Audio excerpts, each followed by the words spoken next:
Why is it so red? Ugh. It's so red. I feel like it looks old. Ooh. What? My live stream is super red. What's up with that? Mm-hmm. That's better. Not so red. Bro, bring down the red. Hey, you guys. We have had technical difficulties, so pardon us. But yeah, we had a hard time doing this today. Pardon me. Yeah. All right, I'm gonna do the. We're here, you guys. You have a really hard time. Technical difficulties on my part. I purchased the webcam and I can't get it going. That's too blue. Oh, sorry, you guys. I'm over here like in your face. Now I look dead. That's better. Yay, regular lighting. All right. I'm gonna do it like that so that it doesn't block your view. Thank you, Jeff. Happy New Year. Does that look okay, y'all? Nope, that light's not working. I mean, I guess it'll have to do, honestly. Ugh, I do not understand that. Why? Why? Is that better? Okay, good. All right. That works. We're going to get going, guys. Yeah, sorry. Us prima donnas were like, our lighting isn't right. You guys, quiet down. Hey, quit rioting. Good Lord, y'all. They're over there trying to kill each other. Okay, I'm going to bring this a little bit closer. So I have my cord. I'm hooked up. Hopefully it's better this time than usual. I put out a little post on Instagram and Facebook. You guys, seriously. No. Quiet.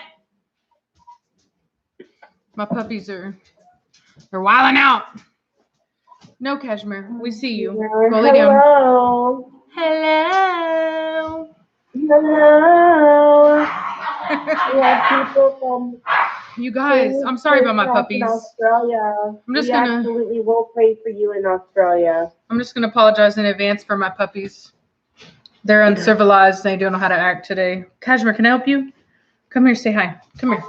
Come here. The bushfires have been very bad in Australia. You did your happy face. No, you just ate. I'm not gonna kiss you. You got dog food in your mouth. You do. Okay, seriously though.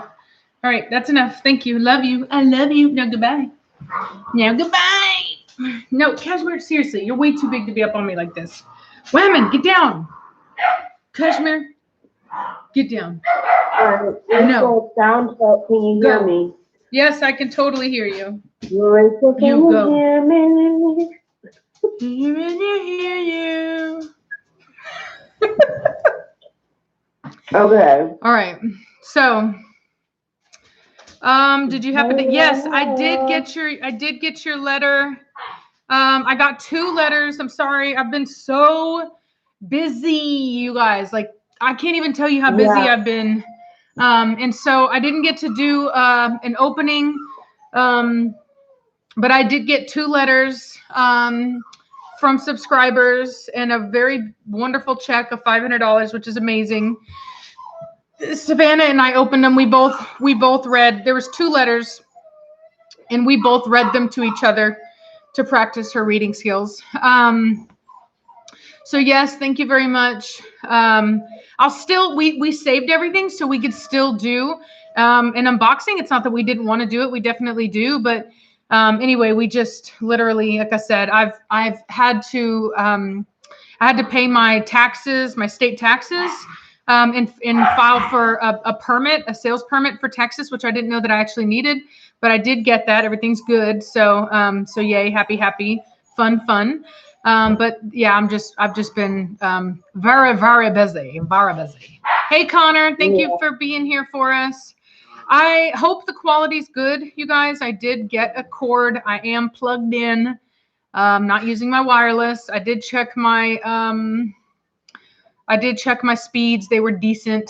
So we'll see. We should have a pretty good live stream tonight. Yeah. I did try to set up my webcam. the app that I'm using is not picking it up. So I'm using my computer cam, which is like, it's okay, but it's not the best. So hopefully next live stream, I will have this figured out. And sorry that we didn't get to do an R&R over the break. We were both very busy, visiting family and hanging out and, you know, just trying to catch up. Thank you, Jeff. I'm really glad to hear that the visuals are great. That's the power of Ethernet cords.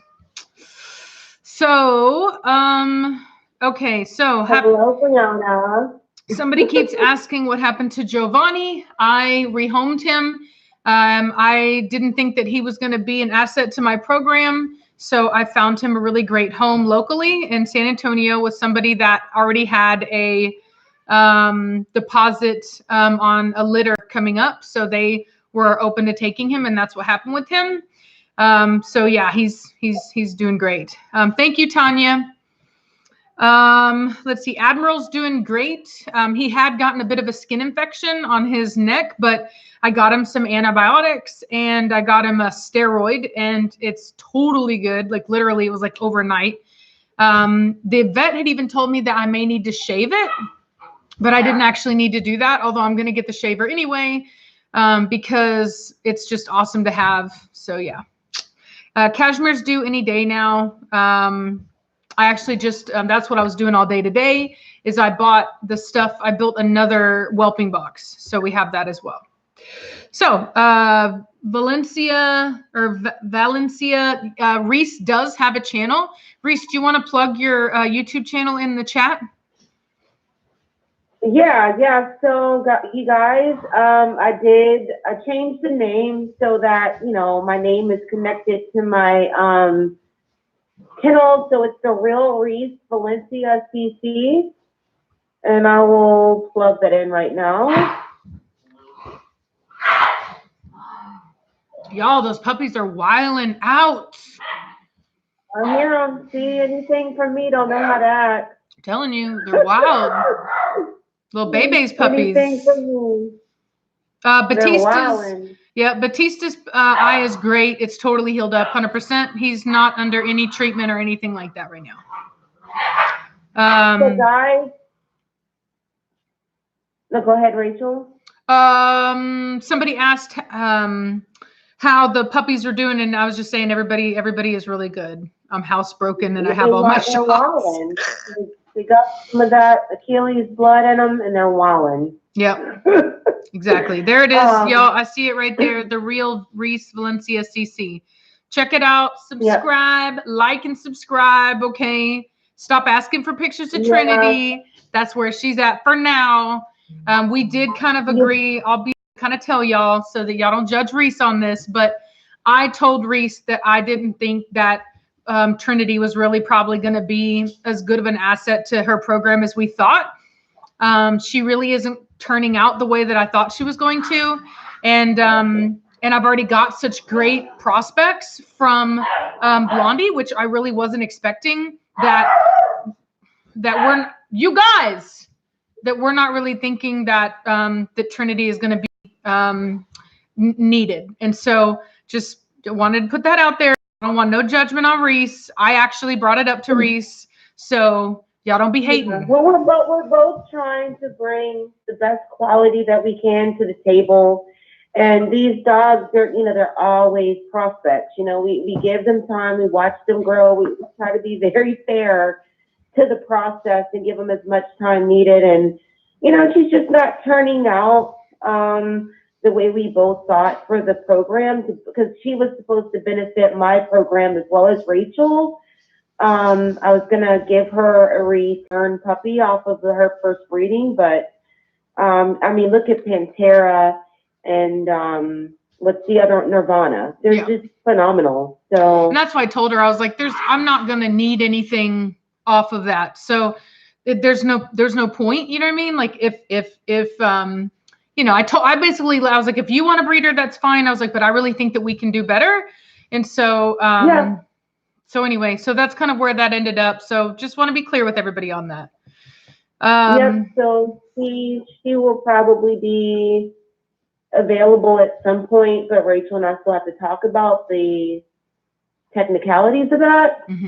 Also, Happy New Year, 2020, and I know everyone was asking to see my dogs, and so I decided to idolize my YouTube and try to post videos from time to time, and so y'all can see the dogs over a period of time. And I did post a video of Jade when she was 6 months old that's also on my Facebook, and I just, try to make it as nice as possible so that people could see her. And but over time, I'm going to be adding to the channel and hope y'all enjoy. Yep.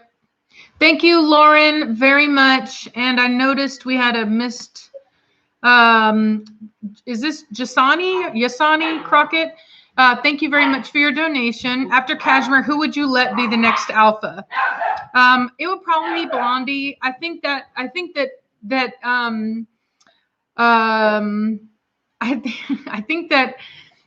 I'm not going to say that I don't think the Velocity would try, but I'm going to be I don't trust Velocity enough to let her be an alpha the way that I do Cashmere or even Blondie, because she just isn't all there in the head. She just really don't know how to act. So I personally wouldn't trust her in that position. So I'm not going to let her do that.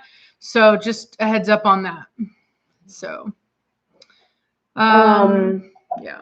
Got a question about Achilles being related to ZZ Top. He is like a relative, but I do have a half sister to ZZ Top, which is Lena. They both share the same sire, Mockingjay.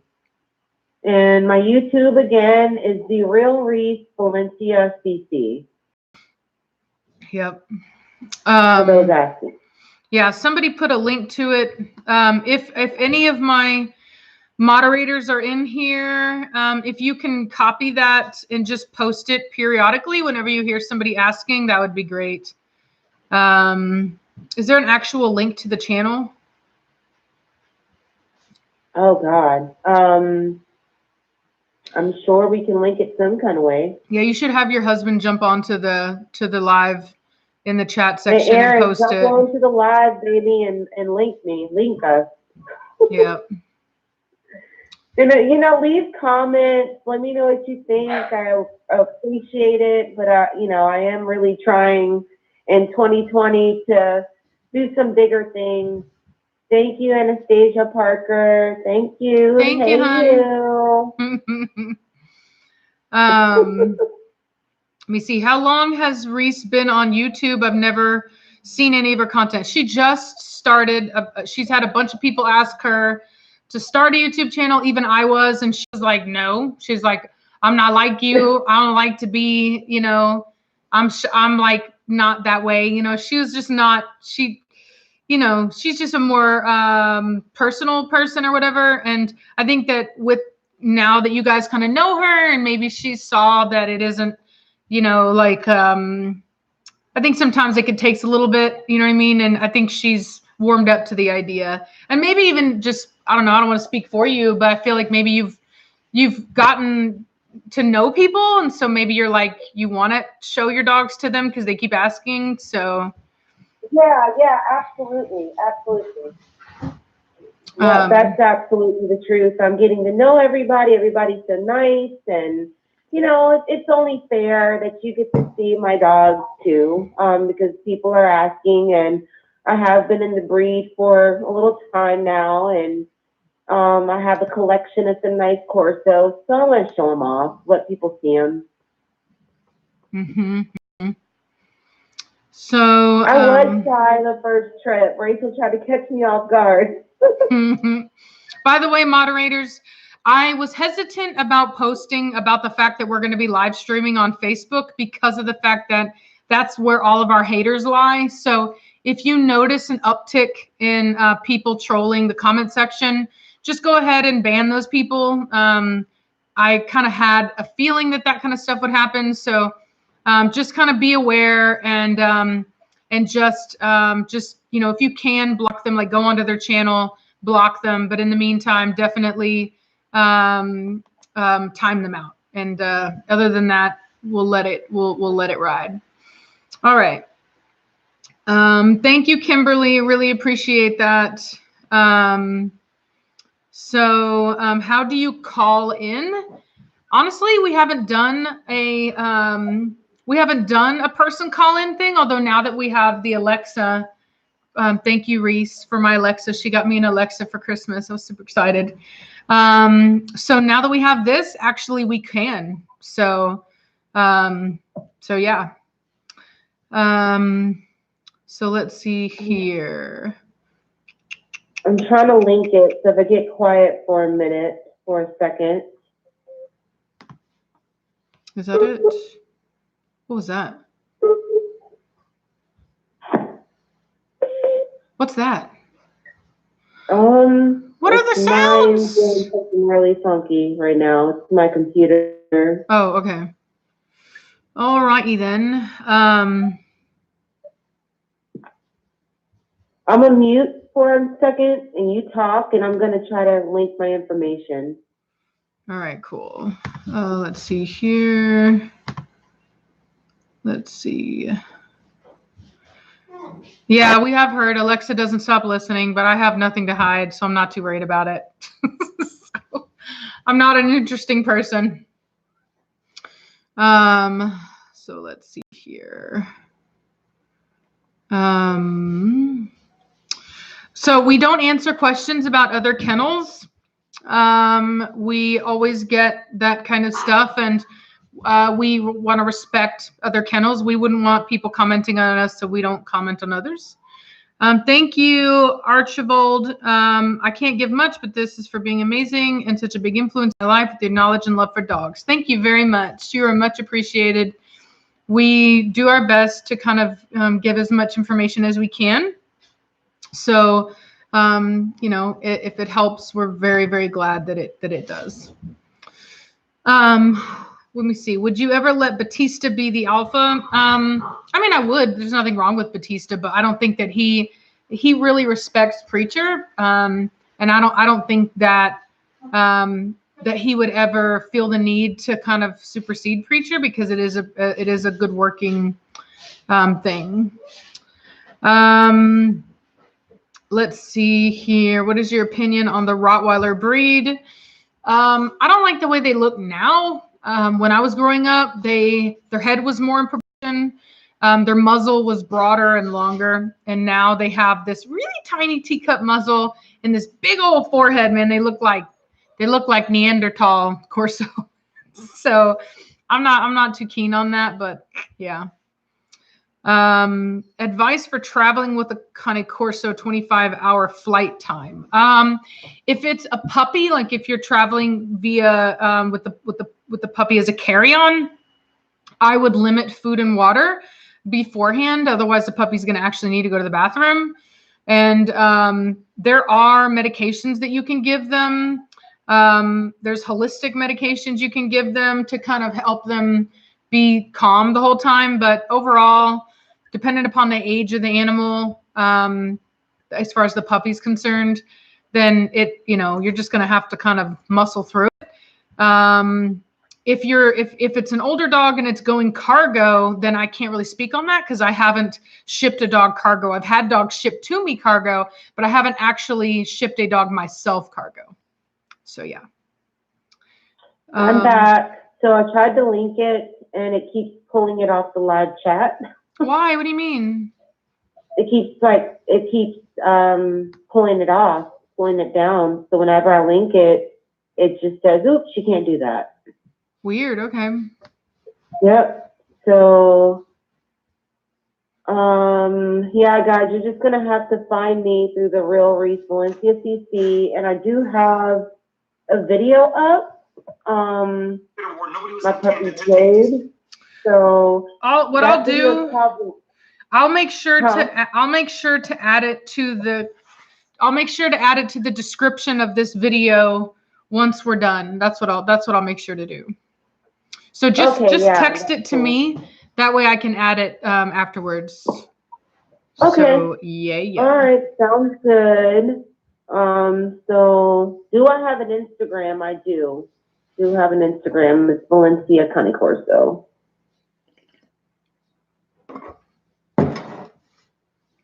A lot of questions for Reese. The most I've ever seen. My bad. Thank you, Chris. I appreciate that. All right. Let me see here.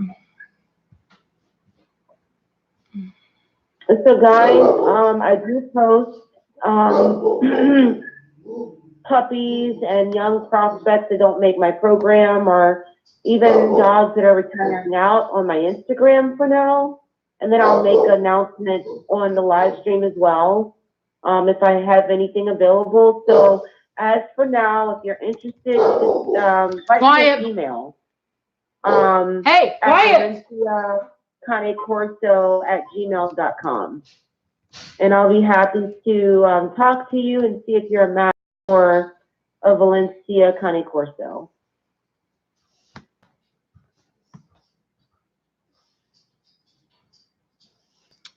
Let me see here.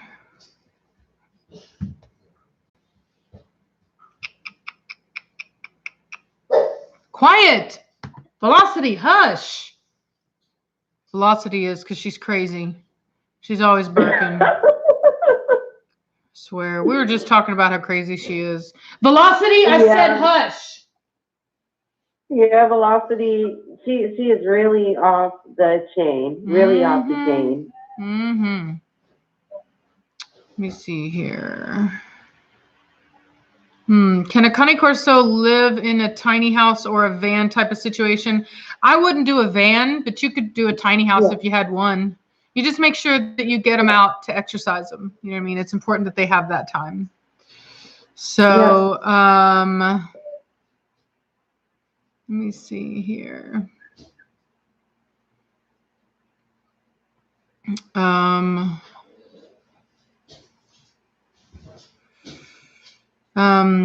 Allison W06, they're not asking your opinion, they're asking ours. Thank you, Stumper One. Thank you. What is your opinion on European Doberman? You know, Doberman is not my breed.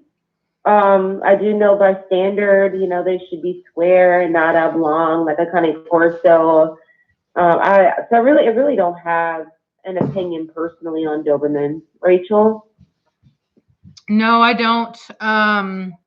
I'm not familiar with the European Doberman versus the American Doberman. I do know that there typically is a difference between American style dogs and others. So, you know, so I guess it would be up to you to decide what, you know, the important thing is that you make sure that the animals are health tested. You look at their health testing, see, you know, and really educate yourself. Girl, you are gone. I'm gone. Not you, Allison. Oh. I hate people that are like that. They're like, you know, I know it's your chat and I know you built this platform and they're asking for your opinion, but let me go ahead and put my opinion in just because I have one. No, thank you. Go start your own channel. Yeah, exactly. Jacqueline, thank you. Thank you, Jacqueline. Reese, will you post pictures, videos of Melina's litter when she is bred? Any updates on when that will happen? Looking forward to watching you grow. So I absolutely will. I will share Melina's litter with the world. It's going to be a very special breeding. I'm excited, and I hope y'all are too. Sorry about that, Terry. I made the mistake of sharing the fact that we were going to be on live stream on Facebook. And unfortunately, Facebook is full of a bunch of super immature, petty people. And that's why we have more trolls than usual, because they actually know that we're on tonight. And so they're on. So just keep a heads up that if you see them, I don't think timing them out is the answer, because I don't think that works very, very long. I think the important thing is just to hide them, because that actually, I think, just hides them. Nobody will see what they're saying.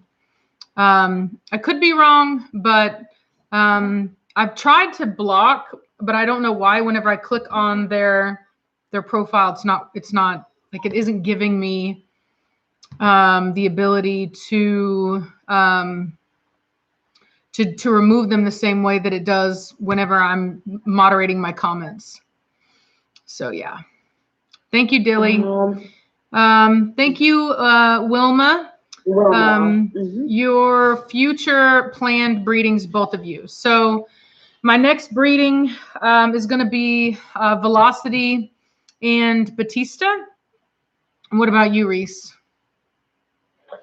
Okay, so I'm going to be breeding Katana, and Melina is going to be bred to Bautista. So I'm going to have two, hopefully, like spring, summer litters. So those are my next two breedings. They're going to be pretty nice. I think all the breedings that we are both planning moving forward into 2020 are going to be very nice. Hey, Reese, post a slight comment. That way I can just say hello.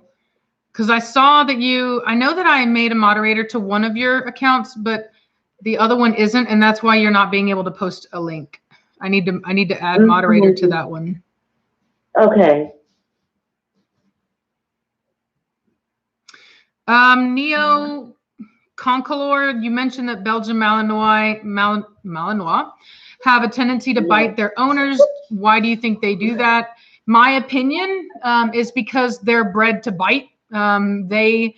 Those, along with German Shepherds, are known for being handler aggressive, which means that they're more inclined to bite.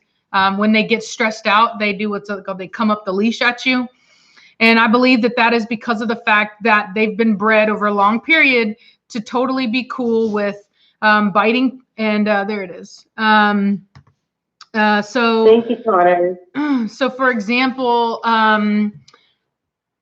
whenever you breed a dog for bite work, which is, I think, the big issue with that, is you're basically breeding the dogs that bite well. So when you hear them talk about, they'll say, look at this great full bite, and the dog will be biting the sleeve. And what they want is the dog to have the sleeve in the back of the mouth, right? Like back here in the molars, and they like that, you know what I mean? So whenever you breed for dogs that bite well and bite frequently without hesitation and have very high drive, then, I mean, that's what you did. You bred for biting, for bite work. And so you should not be in any way surprised when a dog that you bred for bite work happens to bite. Just kind of the reality of the situation. Thank you, Lucid. So I thought you said you were breeding Bautista with a female from Sangue Magnifica. Melina is from Sangue, so that is a Sangue Magnifica to Sangue breeding. Yeah. And we're going to both benefit from that breeding. And then I'm sure if Rachel has anything come in import, it's always a possibility. Yep. Yeah, I agree, Bill Ramey. I wouldn't want a Mal either. I've even had people that have had Malinois. There's a good friend of mine. He has a relative to one of my dogs, and he has had Malinois. We talked about it. He was in the military, and he said that, you know, owning a Malinois, you're going to get bit. Like there's lots of memes about it too. You know what I mean? They love to bite. There's like memes of it like biting you, and it's like, and they're just like, I just want to love you, and it's like as if a Mal biting you is a form of love. That's how bad it is. Yeah. So do you think Bella and Admiral puppies would be good prospects? We'll see. I think there's potential there. But I'm waiting on the papers for both of them, actually. I do have my ICCF papers for Belladonna, but I'm waiting on her AKC papers, and I'm waiting on Admiral's papers. So, Admiral, yeah. What advice would I give to somebody who's interested in starting to breed the correct way? Just do your research, learn your anatomy, learn how anatomy affects movement, and do some mentorship. Like try to ask some breeders like what the hardest things about it was for them, things like that, and then really get to know dog breeds. Go and meet, like get like a list of like your top 5 breeds that you really like, and then compare like, well, how many people are already breeding them? Are they already overpopulated? Is there ways for you to better the breed, like things like that? And then also like, how does that breed's temperament match up with your lifestyle?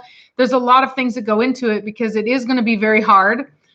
Breeding is hard in general, and it's stressful. The community itself is stressful, let alone the job itself. And so you really want to make sure that you have a big passion for it, because there's going to be times when you are tested. I don't care how good of a breeder you are. Everybody has kind of burnout sometimes. And so your passion has to get you through that. And so, anyway, so that would be my best advice. Reese, how is Trinity doing structure-wise? Is she coming about to into her own? We just spoke on Trinity. The structure isn't what we thought it would be moving forward. So, you know, it's a good possibility that she'll be placed out at sometime in the future.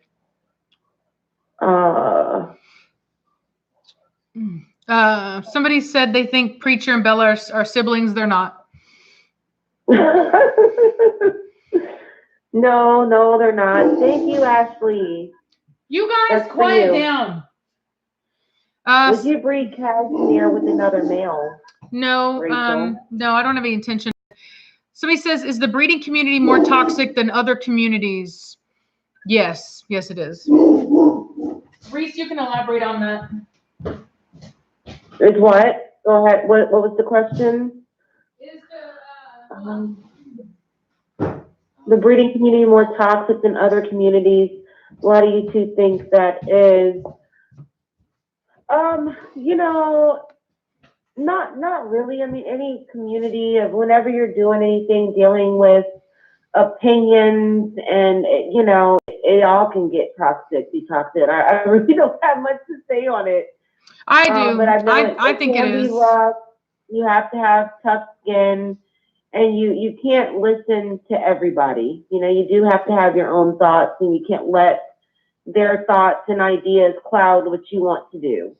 I do think, I'll say this, it's an American thing. When we were in Europe, and even if you look on the European boards, you won't find the level of immaturity and behavior that you will find on the American boards. And I think that the reason for that is because in Europe, you actually have to have like, it's a different caliber of people, okay? In America, like anybody can breed, okay? Like in fact, a lot of people that have very low income actually breed dogs as a form of income. Whereas in Europe, you actually kind of already have to have a level of income to even be able to get into it. So I find that the caliber of people in the breeding community in America is not as quality. The people are very mature. They're less educated, and the behavior is just different. So I have not found that to be true in Europe, and I haven't even seen that over there in any of the even on Facebook, where normally you would find toxicity. I haven't found it there. It really is an American thing because we're immature, petty people. Their disagreements way more mature than we do. Mm-hmm. Yeah. Way on a more mature level, not all on social media. They don't lay it out for the public. Right. Thank you, Wilma. I can definitely agree with that. I can't do a breeding with Bella and Preacher because they're kind of closely related, not too close, but they are close. It would be like a line breeding, but having said that, their structure is not complementary enough to one another for me to feel that would be a good breeding. So yeah.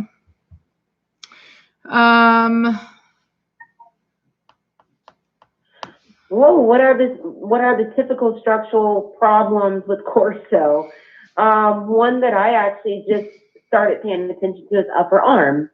A lot of Corso have short upper arms. And so it's something that Rachel and I are both concentrating on now in our programs, trying to breed for longer upper arms and also good rear angulation period. Like sometimes dogs are way over angulated, and then you have some dogs with zero angulation. But there are so many issues with structure in this breed at times. Because when one thing is off, it kind of throws off everything else when it's something major. Thank you, Juanita. How do you guys breed with each other's dogs, frozen sperm or travel? Love you, Rachel. Been a follower for a while. Excited to see your channel, Reese. Thank you, Juanita. Thank you. Thank you. So we do what's called artificial insemination. So we basically do a live collection, and then we overnight it to one another whenever we need it. Yep. That is the way that we do it. And then sometimes we do travel. Rachel has traveled to Virginia like 2 or 3 times now. And I do some traveling as well, and that is often, but the insemination is the best way for us, seeing so far. So somebody keeps asking about Cashmere. The reason why I'm not going to breed Cashmere to another dog is because I don't think that Cashmere has enough to offer. I love Cashmere as a dog, like as a dog in my program, but I did not have the same level of understanding of structure that I do now. There's a big difference between a good-looking dog and a dog that is structured well enough to compete in a show or to adhere to the standard. When I bought her, I had come from a history of breeding pit bulls. And so if she was a pit bull, she'd be great, but she's not a pit bull. And so same thing with Preacher. I just didn't have the same level of expertise. So I've learned a lot. I think with any breed, you're gonna grow, you're gonna learn, and there's only so much that you can see right off. Heck, even whenever we went to Europe, we learned a lot, and so I had to be really honest with myself and recognize that while I do love Cashmere and she's a great producer of puppies and her puppies are very healthy and they have great health scores and things like that, there are key things about her structure that really kind of don't make her a good prospect when you're trying to breed for show. Like if you're trying to actually adhere to the standard, you know, she has a top line that has a slight roach to it. She doesn't have enough rear angulation and her upper arm isn't long enough. And her head is, her muzzle's too long and snipey and her eyes are too close together. So there's a lot about her that doesn't really lend itself well to the standard. And that's why I don't want to continue to use her, because I don't feel that she's going to benefit I don't think she's going to move my program forward in the way that I want it to go. And there's no point in breeding a dog just for money. Like if I continued to breed her, it would just be for money. And I'm that's not the kind of breeder that I am. So I'll finish out the breedings that I have for her that I've already reserved deposits on. And after that, she'll be spayed, and I'll move forward with the dogs that I want to, that I feel are going to be an asset to the program.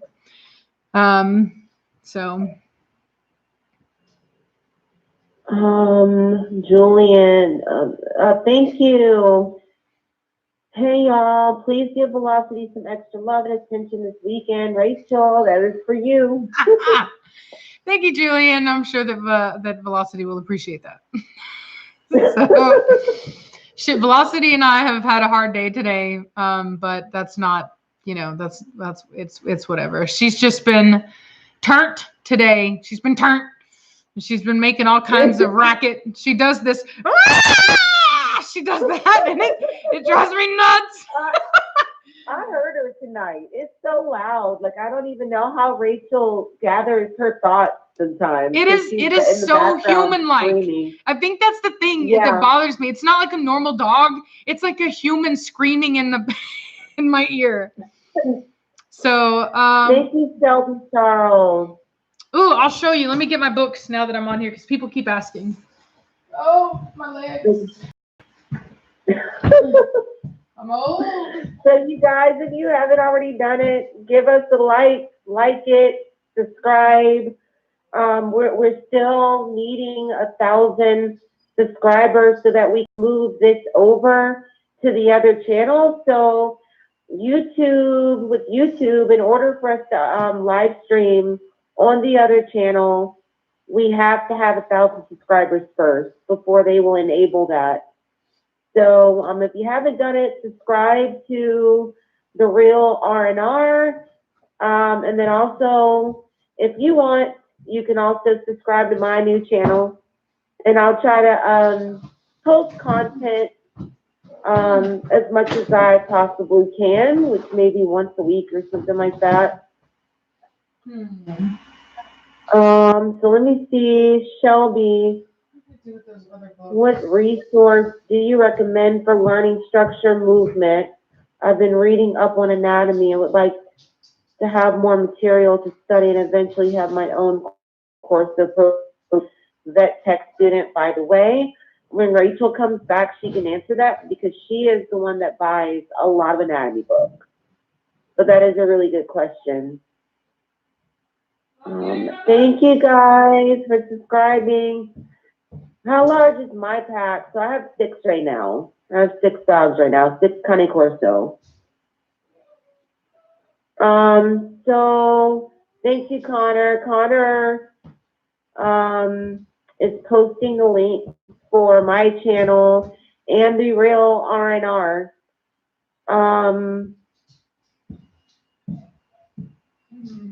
Guys, how was your New Year's? What did y'all do? What did y'all do for the New Year's? Thank you for subscribing. And I'm going to rant tonight because I really need people to subscribe. We really need that 1,000. Okay. Who is your guys' best dog structure-wise? For me, God, I have Melina is structured beautifully and Jade. They're my 2 favorite structure-wise. But also, Katana's very balanced. She's very balanced in her structure. Okay. Oh, look at me. I'm moving on up in the world, guys. I got 200 followers. There you go. All right, y'all. So I know that this is reversed. At least it's reversed to me. It's called Structure in Action. Yep. Is it reversed to you too? No, it looks good. It looks good. Okay. I'm looking at the big screen. Okay, so it looks correct to you? Okay. Yeah, it looks correct. Structure in Action. Okay, so makings of a durable dog. Okay, yeah. So Structure in Action, the makings of a durable dog. That's a must-have. This is an old one, but a really good one. The Dog in Action for all breeds. It really talks about the gait and movement.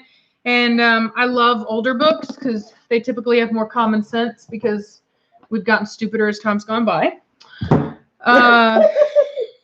So the Building Blocks of Performance, another good one.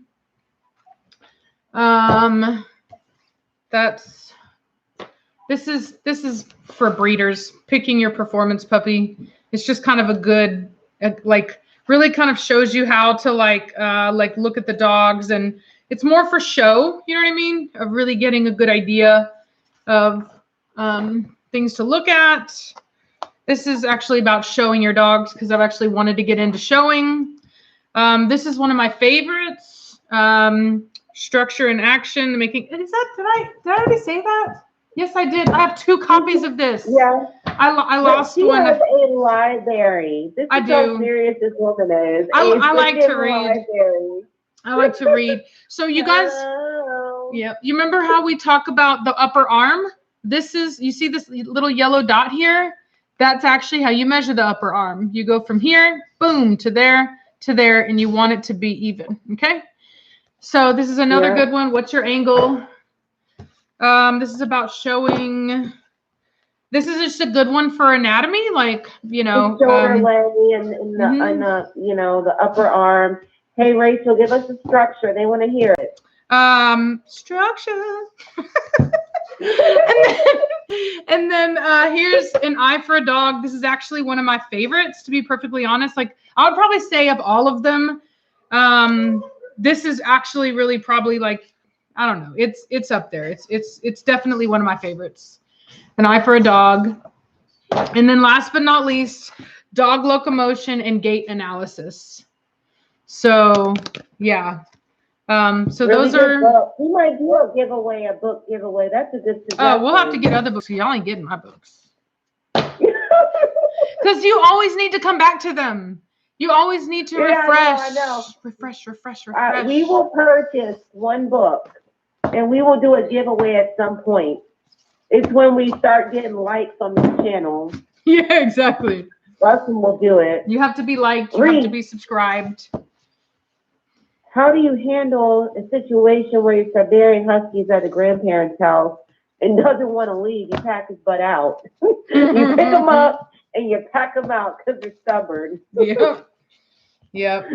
I can do one, by the way. I can give away this one because I already have one, Structure and Action. I rebought it because I couldn't find it. I couldn't find the version of it, so I purchased it again. It's also really super awesome and informative. But nonetheless, I could do one of these as a giveaway since I have two. Oh yeah, guys, speaking on Siberians, how many people watched the Togo movie, the Disney movie called Togo? I thought it was freaking amazing. The real true story's out now. We all know Balto ain't really run all those miles. I know, but man, Siberians are just so tough and so intelligent, and they really just have the willingness to work and really strive past the limit. It's awesome story. Rachel, you need to watch it. You're behind. As long as the dog doesn't die. Does the dog die? Because I can't watch anything where the dog dies. Okay. I'll burst your bubble. But you gotta watch it. No, I'm not. If the dog dies, I won't watch it. I don't watch anything where the dog dies. He dies of old age. Okay. Very old age. Okay. As long as he lives a good, happy life. All right. I can handle that. Anything where the dog dies prematurely, I'm not gonna watch it. I hate it. I get mad. Like, oh my God, who cares? Don't show me that. 12-year-old dog, guys. 12-year-old dog leading a sled team. Hundreds of miles. I think it was like 300 miles just on tough terrain. You're talking mountains and across icy oceans. It's just crazy. I'll see it. I'll watch it then. I'm cool with that. Yeah. As long as it's happy, I'm cool with that. Where the red fern groans, don't you bring it up. Oh God, it's so sad. They brought it up. The worst one. Where the red fern grows. It's so sad. I read the book and nobody warned me what happens. I think he was a goodie. And what's interesting is that my family owns a dog from a breeder. It was a kennel called Snohomish. It's no longer around or owned by the original owner. But we have a goodie Siberian. I showed him to Rachel. She loves him. Yep. Because he looks like a wolf. He's really cool looking. Somebody asked me if I'm still doing contouring with Corsos. I will, but I just haven't because I haven't had the time, but I will. A lot going on. And actually, guys, on that note, we were talking. We really wanted to do the two thirsty bees because, we are thirsty. And we like to talk. We love to talk. But I think us getting together and maintaining like a fourth channel, like it's just kind of crazy. So what we're going to do, and we want to know what you think about this, is just take this live stream to the next level and just talk about any and everything we want to talk about, like a free discussion. And so it will kind of be like the thirsty bees. So just let us know what you think. Somebody said, what do you do with resource guarding over a person? The individual who the dog is resource guarding needs to do something about it. That individual needs to push the dog off of them and reject the guarding, and make sure that that dog knows that it's absolutely inappropriate and to not do that. For the I see a lot of people get really like happy about that, and they're like, "Oh, he just loves me so much. He's just this and that." And blah, blah, blah. Don't do that. Don't do that, because you're only encouraging it and you're not teaching the dog to stop doing it. So if I have a dog that does that, the minute that they think they're getting possessive, I tell them, you go lay down, you get as far away from me as you can, literally. So I don't put them in a kennel. That's different. You force them to stay away from you. You punish them for guarding you. And then you have whatever it was that they were trying to get away from you. You bring that individual over and you associate with them, so the animal knows, I'm going to do what I want. If I want to hang out with this person, I'm going to hang out with this person, and you're not going to do anything about it. So, okay, so we had a donation. Thank you, Haley Rodriguez. Do you think the Connie Corso, what do you think of Connie Corso for service dog work? Rachel, you can answer that one. You're on the roll. So I'm not going to say that they can't do it, depending upon what it is that you need them for, but they are not bred for service work. So, it's kind of a coin toss as to whether or not your dog is actually going to be able to do that or not. I would be more inclined to say that if you needed an emotional support dog, that if you go to the right breeder, and you get high enough up on the list, that you can get a dog that would be good for that. But as far as being willing to, say, go and open up a door for you or get something for you or this and that takes drive and a willingness to please. And not every Corso has that, especially the drive part. They tend to be more stubborn. You need a dog that has a willingness to please. That's why a lot of the breeds that are for service work are typically dogs that are like Labradors and things like that, where they love to continue to, they want you to tell them to do something, and then they want to go and they want to do it for you. Corsos, oftentimes you'll tell them to do something and they'll look at you like you're crazy. So, you don't want to have a discussion on whether or not the dog needs to work or not in that moment. But as an emotional support dog, I would say that with the right breeder who understands your needs and understands their dogs, they can actually set you up with a dog that's going to be very in tune with you. And I think that they're very suited for that. Yep, I can absolutely agree with that. What was I going to say? Oh, yeah. Let us know in the comments, guys, if you want us to do the Thirsty Bees just here on this live stream. Because I will. I like to come on and act up. Yeah, we figured what we would do. We could even, because we're going to have another channel, we're really going to be able to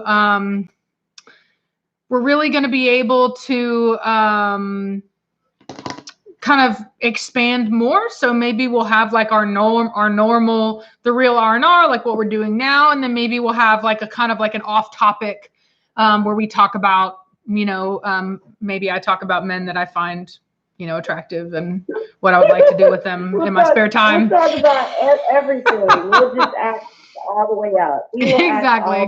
Because we tell our little opinions, you know what I'm saying? Even if it's an unpopular one. So we really wanted a place where we can kind of talk about all the other stuff that we talk about on a daily basis that we find is funny. So we want to give you both. And I think that would be, and maybe we could even call that live stream Two Thirsty Bees, on one channel. But whenever we're doing this kind of live stream, we'll put the Real R&R. And then when we're doing our off topic, we'll do, the Two Thirsty Bees, where we talk about. Yeah, definitely. Yeah, exactly. Are you a vet? Exactly. So. Also, Reese, are you dreaming about program breed? Rubbing on a hairless dog skin. Naked dogs. Naked dog skin. Naked.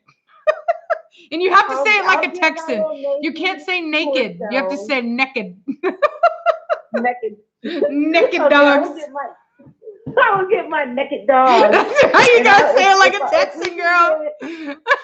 If we can get 1,000 subscribers on the Real R&R channel, I will bring a Chinese crested here live, and I will rub lotion on the skin. She's gonna rub the lotion on the skin.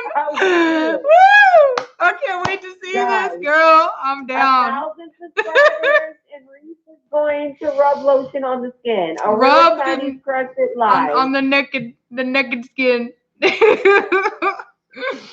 That's awesome. I love it. And I will tell y'all, I'm putting lotions on the skin. No. That's so funny. So that's there.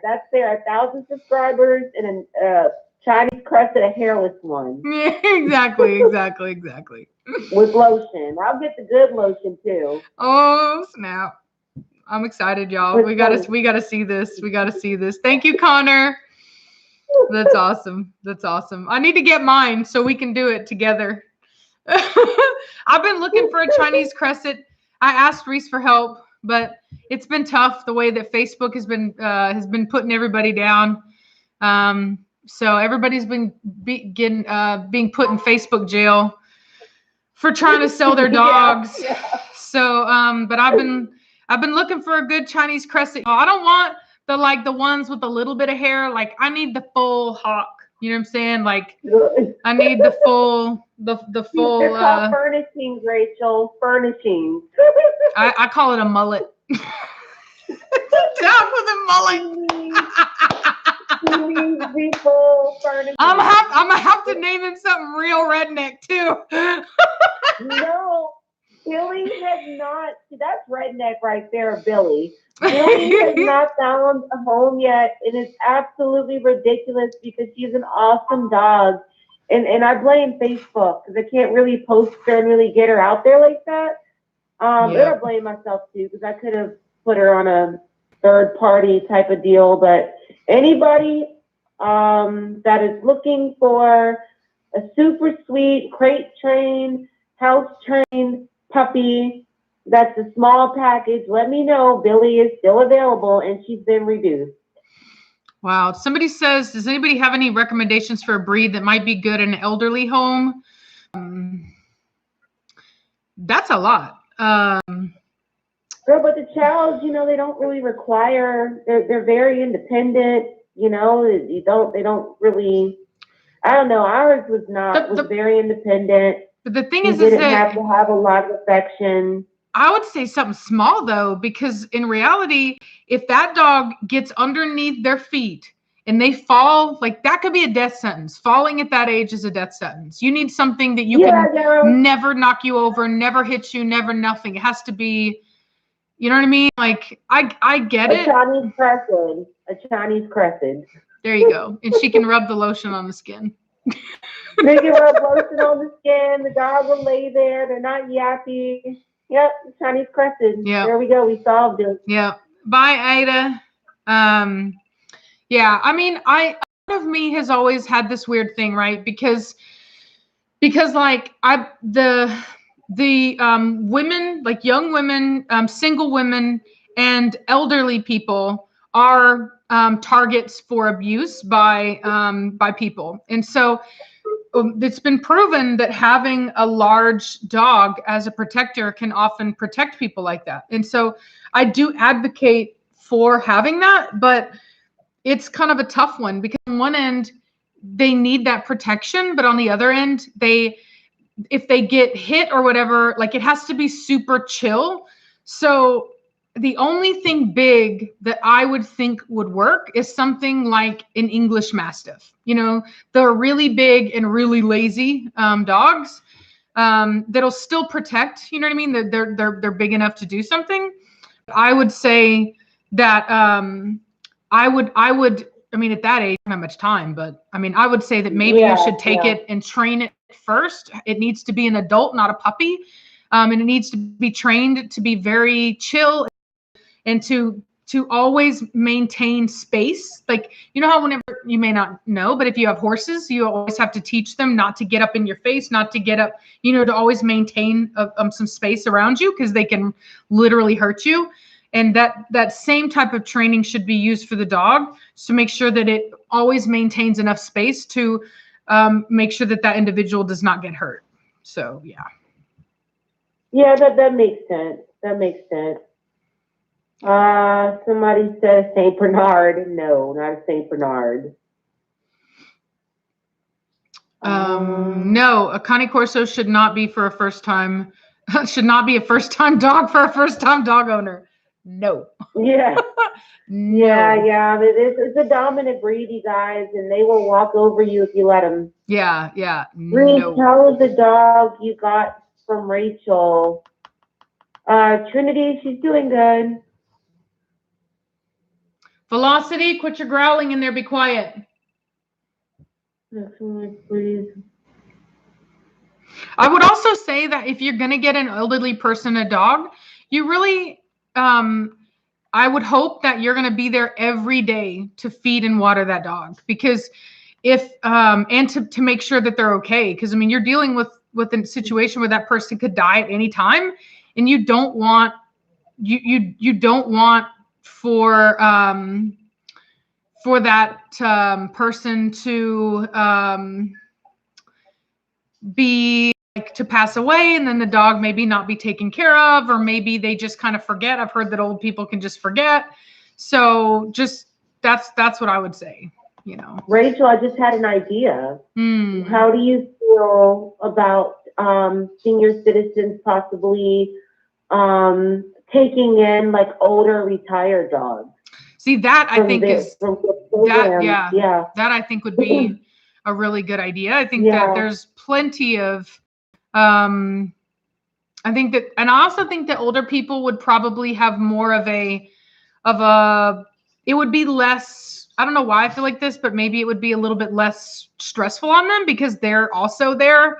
So whereas younger people are less inclined to take an older dog because they know it's going to die, an older person like that old knows that they also are not going to be lasting forever as well. So maybe they would be less judgmental about it and more understanding. Could totally be wrong on that. Well, they don't want the energy just an idea. either. You know, when you're 90 years old, you don't want the energy of a puppy, because even like an English Mastiff puppy is going to have somewhat of energy. So maybe like an older, not, you know, on the brink, like he's walking on the edge of glory. Exactly. But, you know, like retired dog with some time left, you know. Oh, look, that's sweet. See, Sarah says our shelter has that, senior dogs for seniors. See, that's awesome, because the senior dog is going to have a lower energy level, right? So I think that's awesome. That's sweet, y'all. Reese is bringing his work in a little bit. Thank you, Eternity. An hour. Thank you. Let me see. Do you think Connie Corso will be useful in hunting with flushing? I mean, they will definitely run and flush animals. I'm not as familiar with all the needs of that. I mean, if you just need something to run out and flush some animals, then I'm sure they would. I don't think that would be a problem. I think that the difference might be that they may not flush what you want them to. You know what I mean? Like, I know that my dogs, when I go out, they are looking for deer, not necessarily birds. And they'll scent them out. I know Preacher does. So I don't know how effective they would be, because I've personally never done that. So I wouldn't really know. Yeah, I mean, and you know, our breed is still pretty young from the recovery, and things aren't as consistent as like if you were to just go out and buy a hunting dog. That's the only instinct that they have. I would say that some type of hound would be more reliable, because you know, in this breed, you know, it's not as consistent. The temperaments aren't. Yeah, or even workability. So true. Somebody said, if somebody has had Rottweilers in the past, do you think they could handle a Corso? Yes, I do. They're actually, I'm not going to say that they're super similar in temperament, but I would say that they're similar in the intensity level. So, so I definitely think that you could, and their size as well. So I think you could definitely do it. So when do you recommend the use of I would only use Ester C if you have a young puppy, maybe 6 months of age, whom is very weak in the carpals or flat in the feet. That's the only, and Ester C is not really, I've never used it long term. I've just done it enough to work on getting the dog up on its feet. How old does a husky become a senior? Mine will be 5 this month. I have a 12-year-old Siberian who still behaves like a 5-year-old. And I watched Togo last night, well today, some last night, some today.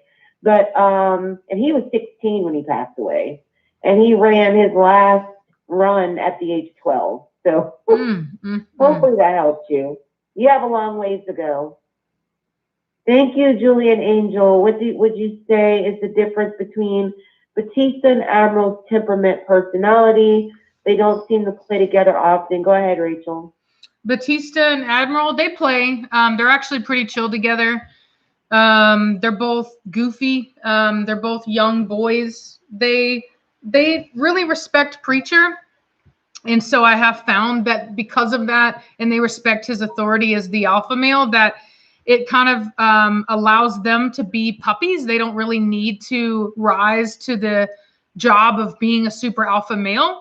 So I think that it's kind of left them in somewhat of a more prolonged puppyhood than maybe normal. So they act very puppyish, and they will play, and they'll play rough together, especially out in the yard here. When I have them out in the open, typically because Admiral is very toy driven, he finds a stick or something to chew on and he goes to town on it. But when we're actually in the fenced in area where there's not as many sticks and distractions, he has a tendency to actually interact more with Bautista. And so yeah, I find that the interaction between my males is much more stable and predictable and safe than, say, the interaction between my females. Velocity, all my females are fine except for Velocity. Velocity is a dog that is unpredictable sometimes, and so she's the one that that can be an issue. And that's why once I get a female out of her that I like and I believe is an adequate replacement, I'm going to be rehoming her because she would do a lot better in a home without a bunch of dogs, and my pack is going to do a lot better without her. So yeah. Guys, Bishop did not pass away. Yeah, that's a rumor. He did not. Yeah, pass away. Bishop is not gone. I don't know why somebody thinks that Bishop passed away. We did have a female pass away, but it was not out of one of my litters. It was out of a different breeder that Preacher sired. So, yeah. And Bishop does have an IG. So, yeah. Hey, Jarvis. Jarvis has one of our dogs named Thunder. So I don't know Bishop's IG. I didn't know he actually has an IG. I guess maybe he does. Maybe he does. Yeah. Does he really? I bet you he does. Bishop Connie Corso. Is that him? Yeah, but there was a male That's that passed away from a possible obstruction. I think that's what it definitely was, but it was not Bishop. Yeah. So so we did have. There's 2 other blue Connie Corsos named Bishop on Instagram. But anyway, we did have a male pass away out of our litter that Oso came out of. And we believe it was an obstruction. We don't know for sure because there wasn't an autopsy done. But they are going to be getting a replacement from me. They're getting first pick male out of my next Blondie breeding. So yeah, first pick male out of my next breeding. They wanted it to come out of a second litter for good luck, I think, or something like that. That's sad to hear about Velocity. Why not just give her more time to mature? Velocity's staying in Rachel's program. I don't. Velocity doesn't need time to mature. Velocity, I mean, you just, No. and it's not sad. If you understand that our job as a breeder and that none of our dogs stay for, at least none of the females stay forever, then it's not sad. In fact, you should be happy for Velocity. She would be so much happier if she was just the only dog somewhere. So the idea that it's going to be sad that she's not in a pack where her and Cashmere are butting heads, you're not really thinking if you think that. So Velocity. You guys, we have 448 people on. I want to see those likes.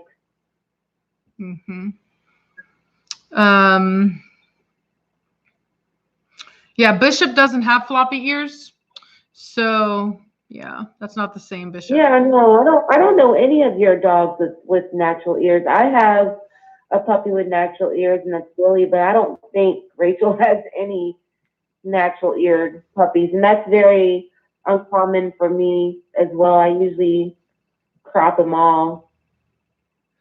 Yeah, none of these that I have found are him. So yeah, I only ever had one dog with floppy ears that I sold. People, I find that people that want the floppy ears don't make good dog owners, and that's kind of judgy of me, but that's been my experience. They spoiled the crap out of the dog. They treat trained him only, and because they only treat train, it's a big problem with treat training. If you can only make your dog behave with treats, then often what happens is they get overweight, and this dog was extremely overweight, like obese. I let the guy know that he was obese, and he got all emotional because that's another symptom of people who can't crop the ears, is they're super highly emotional typically. And he blocked me on everything after I told him that his health warranty was void if he didn't get the weight down. So yeah, that's why I don't do it anymore. Oh yeah, that kind of reminds me. So a little story time. So right before the Christmas break, I got an inquiry about Billy. And I shared my number with the person that was interested, and I told them only to contact me if they were serious. And I will tell you guys, they tried to scam me. So they ended up being like exotic cat and bully breeders. And I think that they wanted to buy Billy, and that I was just going to hand over papers, and they were going to like breed her or something to like a bully. I don't know what they were trying to do, but the intent did not seem good. And when I kind of caught on to a few comments that they made about showing her, don't come to me or Rachel for a pet and then talk about showing the dog or health testing the dog or anything that would indicate that you want to breed dogs, because we're not going to sell anybody a pet and just hand over papers with the AKC number. It's ridiculous. But anyway, they didn't show up. They were no-shows. And yeah, they tried to scam me. So if you're listening, if you see this, if you see me, you tried, but you did not succeed. Somebody, DW, said, do you find the dog type a person picks reflects their personality or looks? Are you guys good at guessing what breed a person owns by their character? I definitely think that you can tell, like, there's truth to when people say that dogs look like their owners. I think that's absolutely true. I think that I think the personalities match up with certain breeds. And I do find that there are always indicators, and that's what I've seen. There are commonalities. Now, there used to be a thing back in the day where they used to say #NotAll, right? So when I say, when I say I believe that this and this is true, that doesn't mean that there are not people that are exceptions to the rule, right? There's always going to be exceptions to any commonality. So just because there is an exception doesn't make the commonality or that trend not true or inaccurate. It just means that that individual doesn't fit in with that stereotype. So that's why I said, like, and I've said it before, if a person puts in an application on my website and they say they don't want the ears cropped, or even if they email me and they say, hey, if I pay up front, can I have my puppy's tail not docked? I don't even respond, because what it tells me is that you're very emotional, right? Like a lot of the thing about it is that you don't ever see or hear people say, like, could you imagine if breeders walked around and they were like, oh my God, did you chop off his balls? How could you? You should be castrated. How could you cut off his balls? Like, nobody ever says that. It's neutering, not a big deal, whatever. You know what I mean? There isn't this big emotional, like, you know, you should never be able to own a dog. How could you mutilate him like that? But yet the same people will freak out if you crop a dog's ears. You know what I mean? And so there's this weird emotional thing that's happening that's not based in logic, because neutering a dog is way more harmful, like way more harmful. Like, you are increasing the chances. Like, it's like smoking cigarettes and having a person not smoke cigarettes and you criticizing the person who eats broccoli and doesn't smoke cigarettes. It's literally that bad. Okay.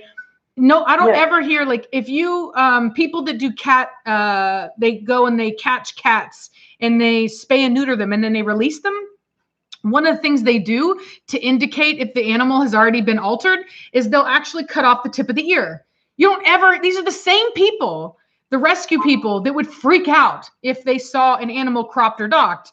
So they have these opinions, but they're not based in reality. They're not based in fact. They're purely emotional. And that's why I don't do that. You know what I mean? I'm not going to participate in that conversation with you. If you're pro something that severely alters your animal's hormonal chemistry in a way that will increase the odds that that animal's going to die an early death, but you're totally against something that is actually more natural, being that your animal has actually been altered to look more like animals in nature, like the way nature has it. You've opened up the ear for airflow. It has no negative effects.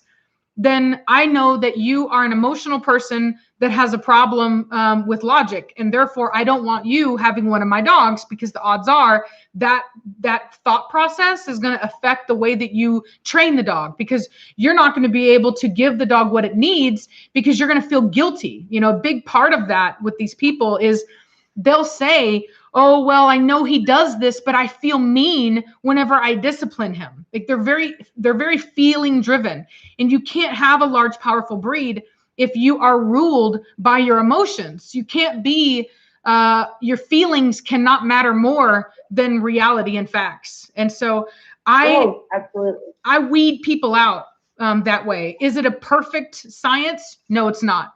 Are there people that probably would be great dog owners and excellent at disciplining their dogs, but just don't want the cropping and docking? I'm sure there are those people, but it's easier for me to just do a wide swipe of those people in general. And that's what I do.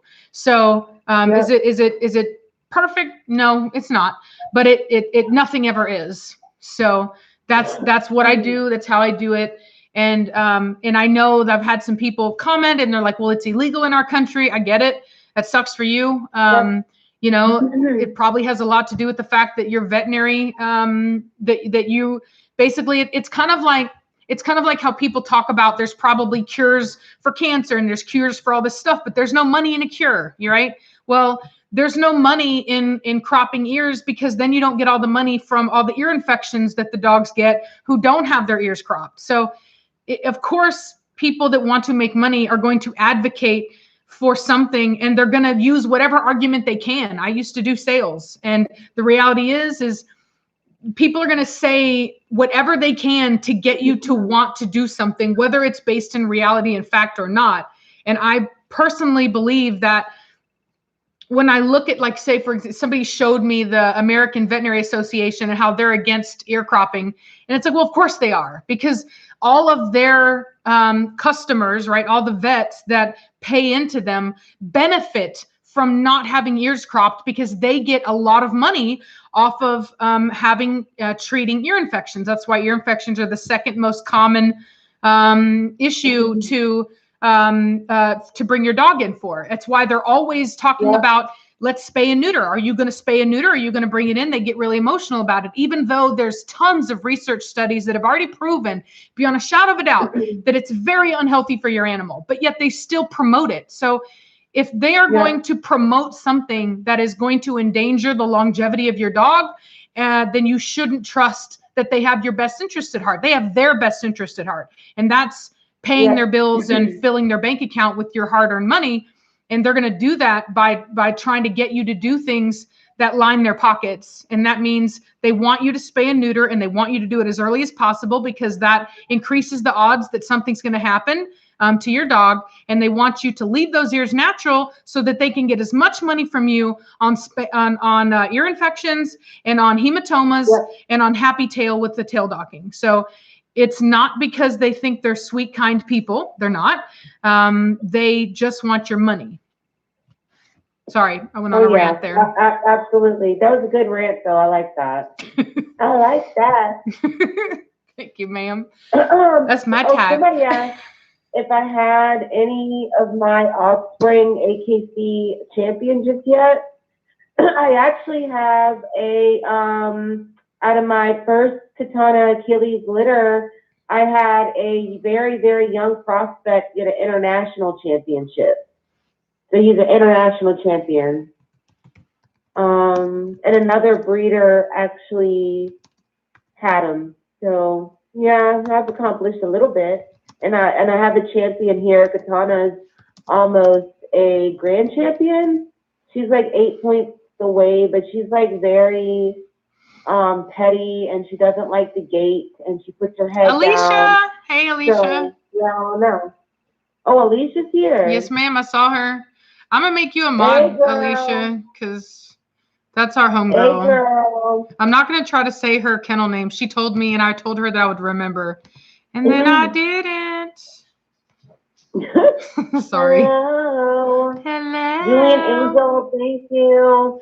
Video leash training Atari at a pet store. I think it'd be really cool because I haven't seen much training with her.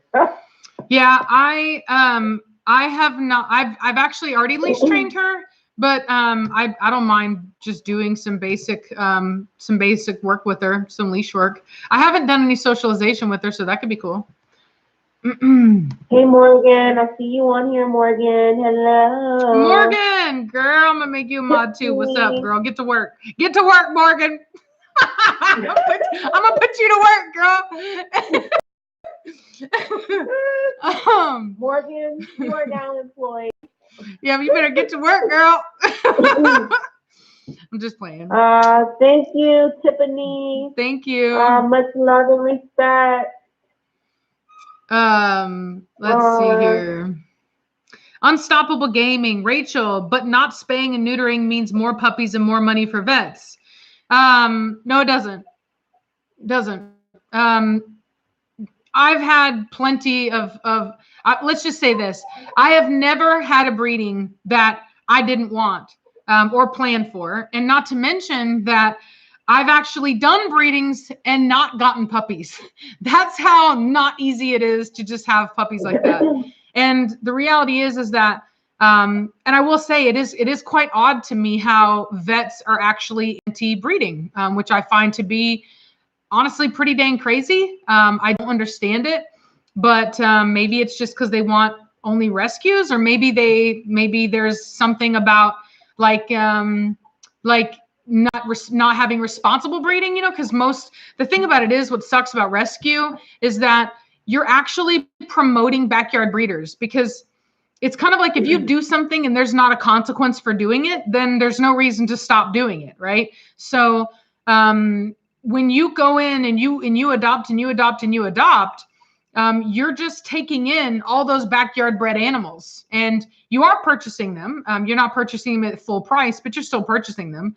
And it promotes that. So I personally think that there should be a mandatory spay and neuter for any animal that is not AKC registered with breeding rights, like just straight up.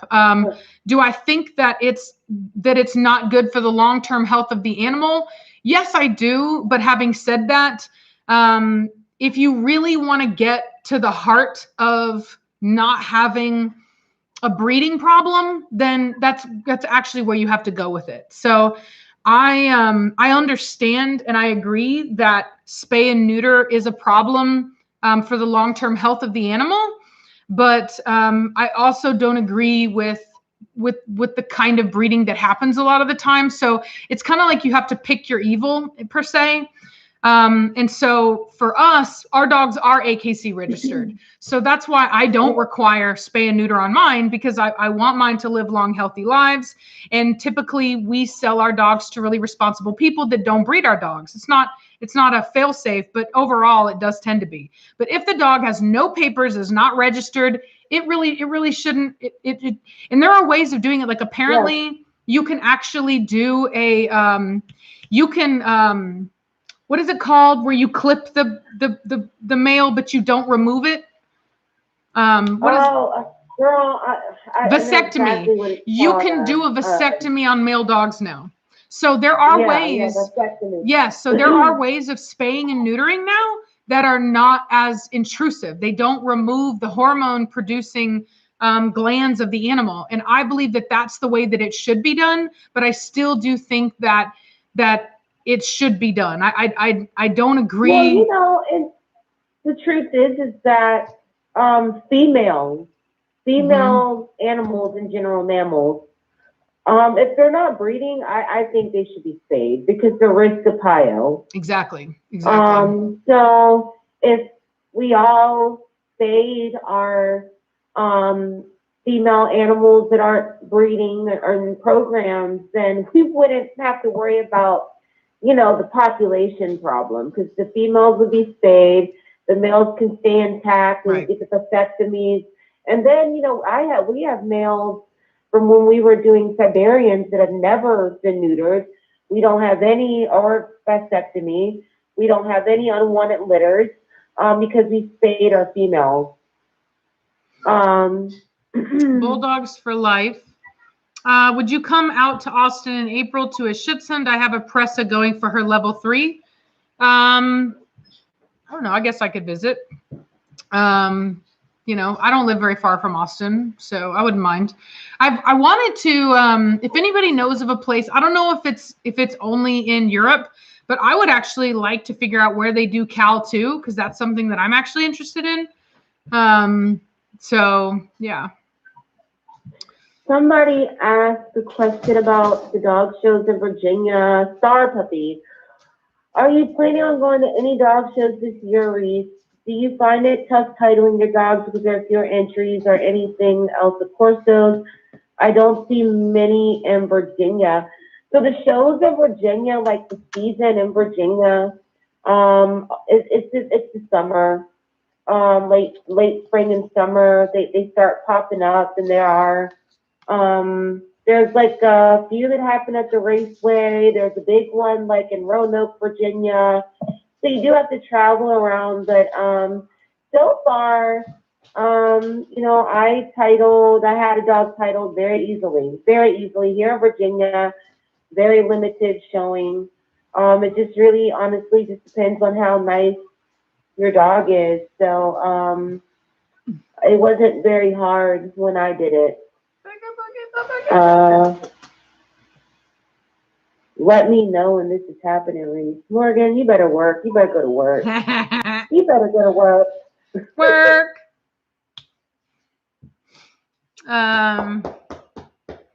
Let me see. Was there a donation missed? I didn't think so. I think thought we answered it. What? Bulldog.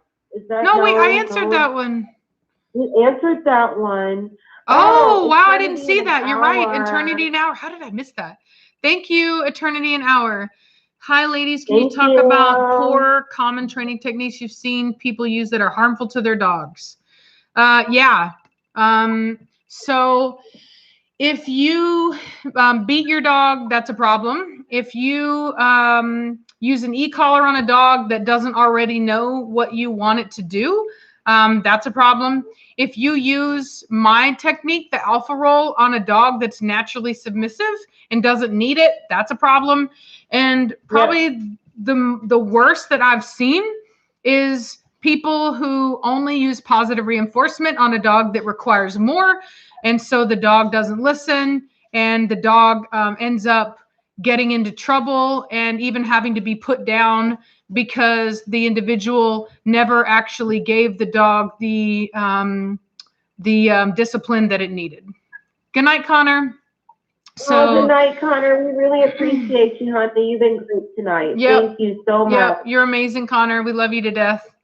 Guys, and remember, if we get to 1,000 subscribers on the Real R&R channel so that we can start live streaming from that channel, I will bring a Chinese crested live, and I will lotion the skin. She will put the lotion on the skin.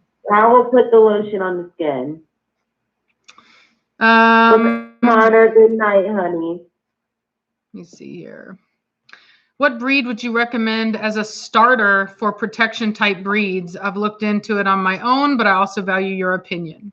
A starter, I mean, it depends on what you've already owned. If you've never owned any type of powerful breed, large powerful breed, I don't know. What do you think, Reese? That's a tough one for me. Well, honestly, don't get a breeded dog just because you see a person on YouTube that has them and they appear cool, or you're just kind of looking, at other people with the dogs. You really need to get something that fits your lifestyle. And the kind of Corso is really honestly for an experienced owner. So it doesn't really make the best first time dog, especially you haven't owned anything. You just think the breed is cool because they're very stubborn at times and they're very dominant. I came from Siberian Huskies, and Rachel came from Pit Bull Terriers. So we came into the Corso with background experience with, some of the more difficult dogs to own and actually breed. I really honestly, I think that anybody looking for a first time pet should go out and go to I would actually go online, research a lot of different breeds, and then make the effort to go and see the animals in person and get a first-hand experience before, because that Corso may be way too much for you. Could be too much. Yep, it's true.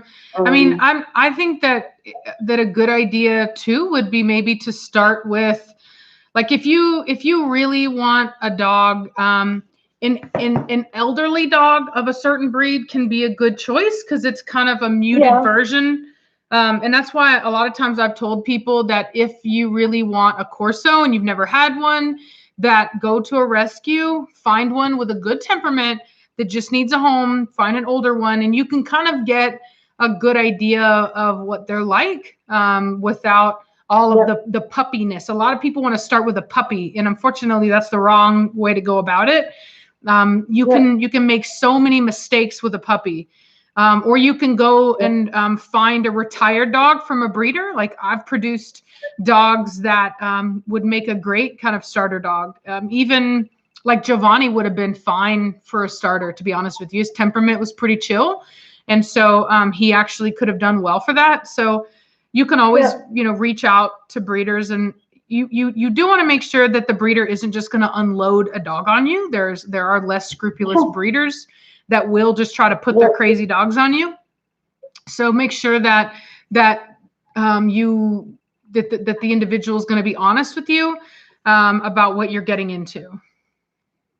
Absolutely, and definitely evaluate your lifestyle. If you're the type of person that is, I don't know, like, you just kind of like to chill. You don't like to go on walks. You don't have much to do with the outdoors, and you're not really interested in having to really train an animal and really interact with it on that in that type of level, maybe a Corso's not for you.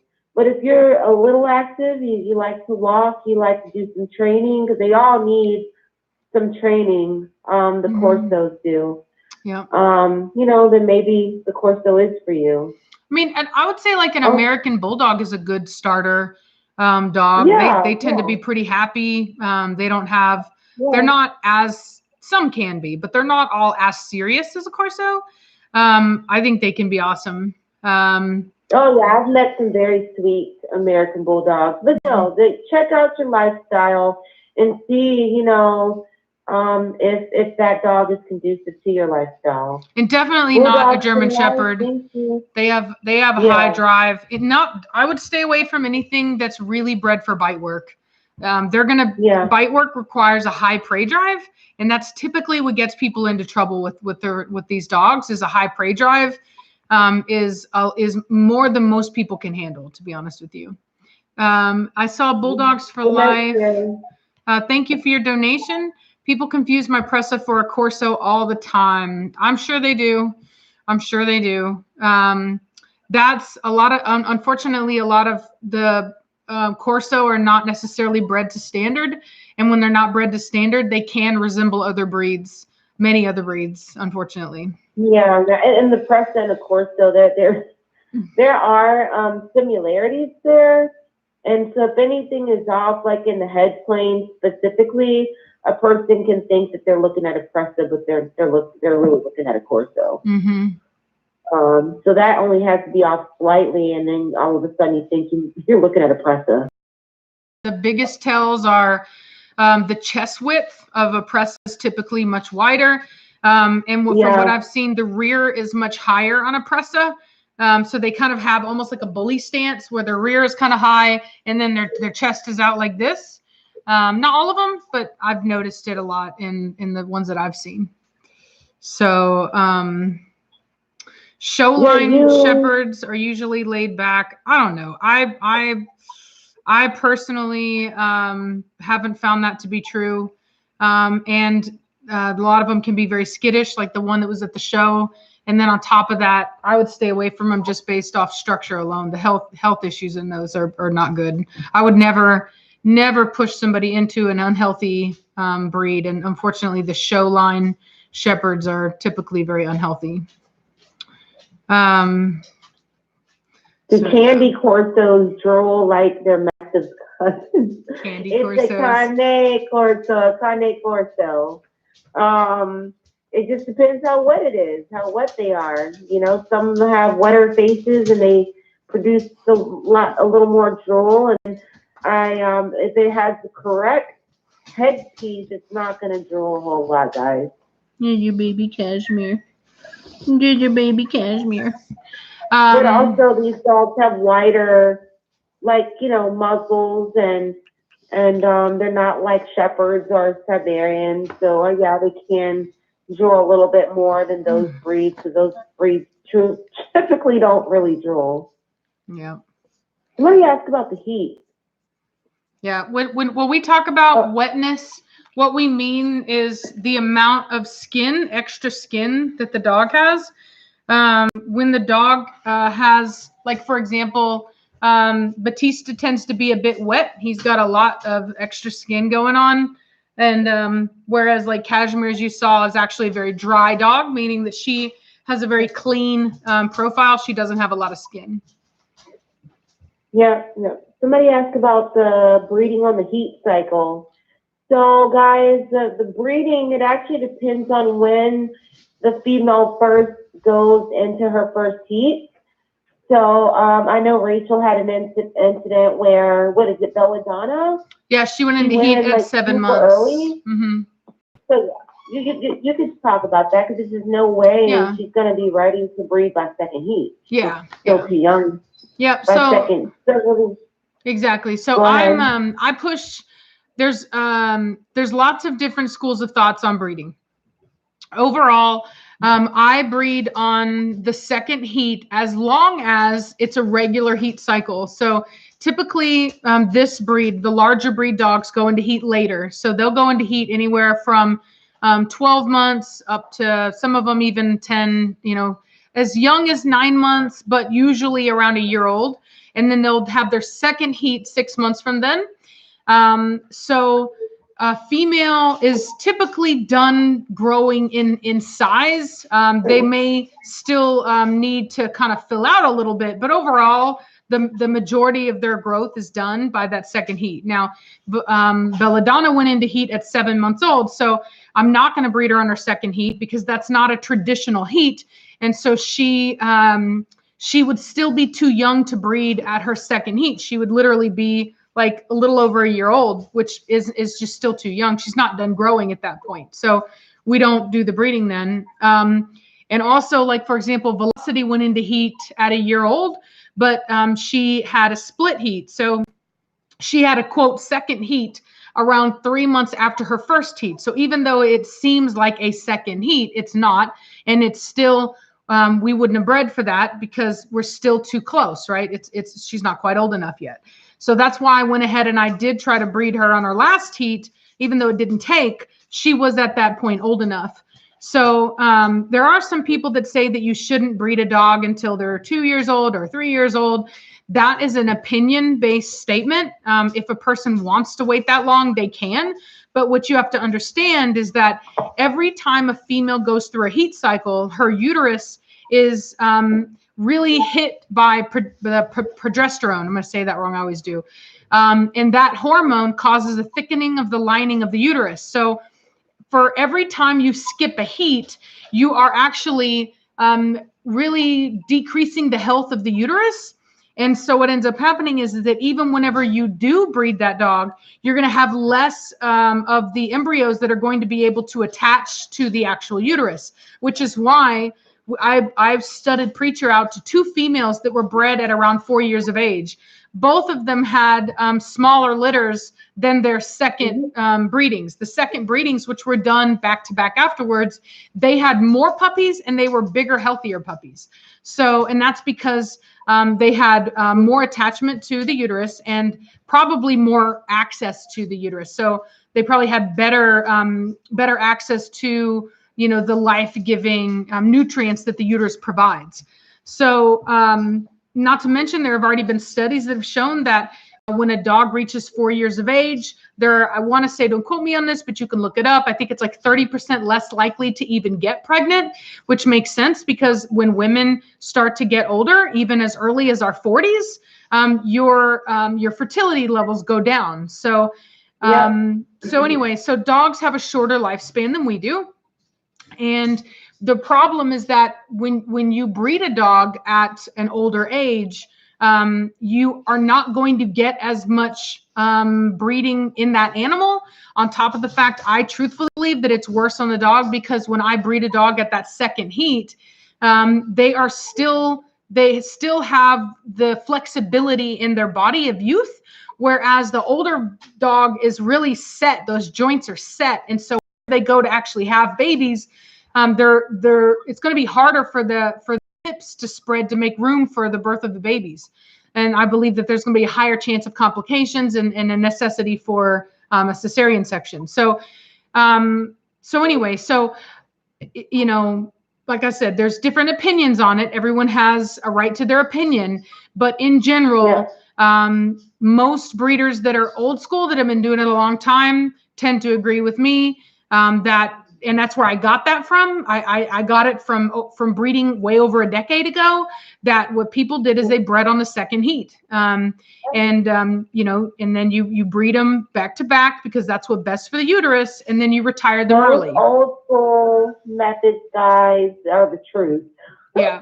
The new stuff that comes out, the don't breed till 3 years old, don't breed till 2 years old, that's newer stuff. And I find that what that is that's breeders that are trying to make themselves seem better than other people.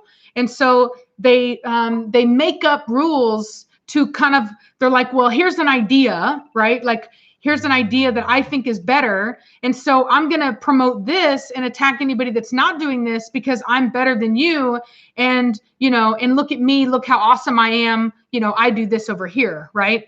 And so I think that if you were really to look into it, I think that you would find that there are going to be more complications. The older the female gets, you're going to have smaller litter sizes, smaller puppy sizes, and in a shorter span to actually use the dog. If the point of breeding is to get good quality offspring, then you're not really fulfilling that if you breed the dog older and you're actually putting more work on her, because you're only going to get, especially most of those people only breed every other heat.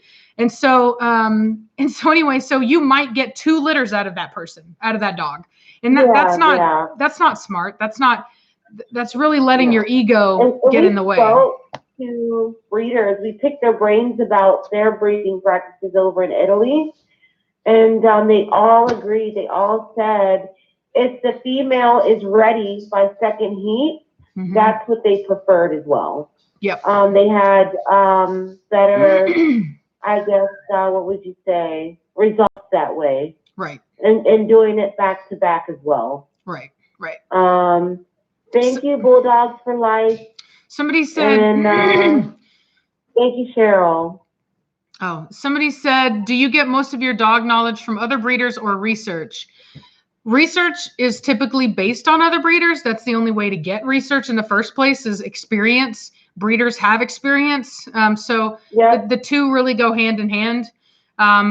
There are other areas where I get research. Like, for example, I've one of the ways that I made my decision to breed back to back was based off of 2 other non-related scientific studies on African wild dogs and off the red wolf, 2 endangered species where they were having major problems with pyometra.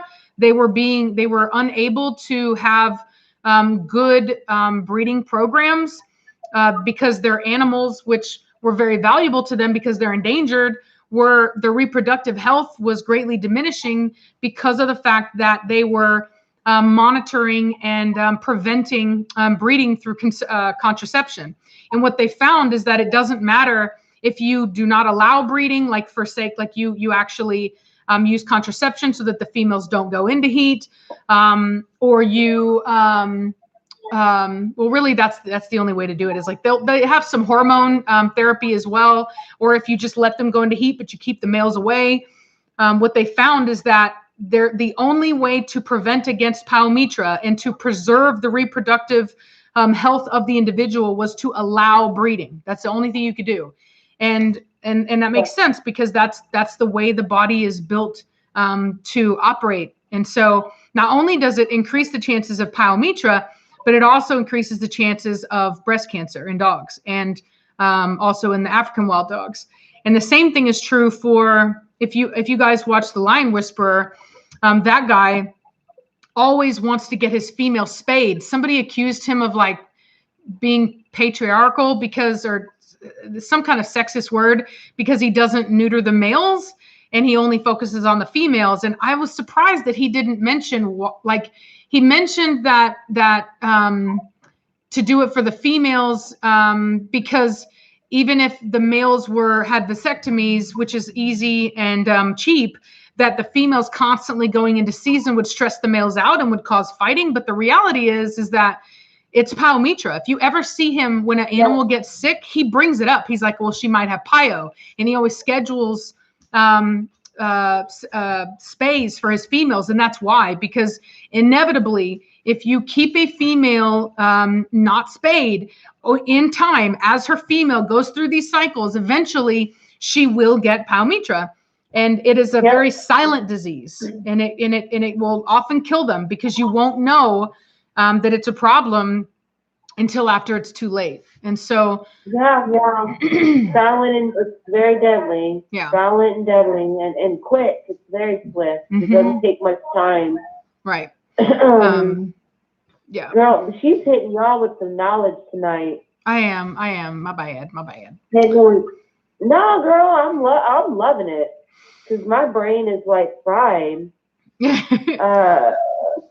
I've had like a very hard, y'all, she was struggling to get that webcam working. She was struggling. It wouldn't work. Oh, I was really, really struggling. I'm like, Rachel, I promised them, and I can't get it to work. And then I was like running super late. I spent all day making homemade cinnamon rolls for my kids and for myself. You didn't tell me 'cause I that. deserve it. I'm jelly. And my oven has been like acting up, and I need to buy a new oven, you guys. But it's just Christmas and everything and whatever. But yeah, I burned my cinnamon rolls because if I set it on 300, it'll cook on 1,000. So I was pretty Thank you, Cole. disappointed. Somebody says, what happens when a female has pyometra? So what pyometra is?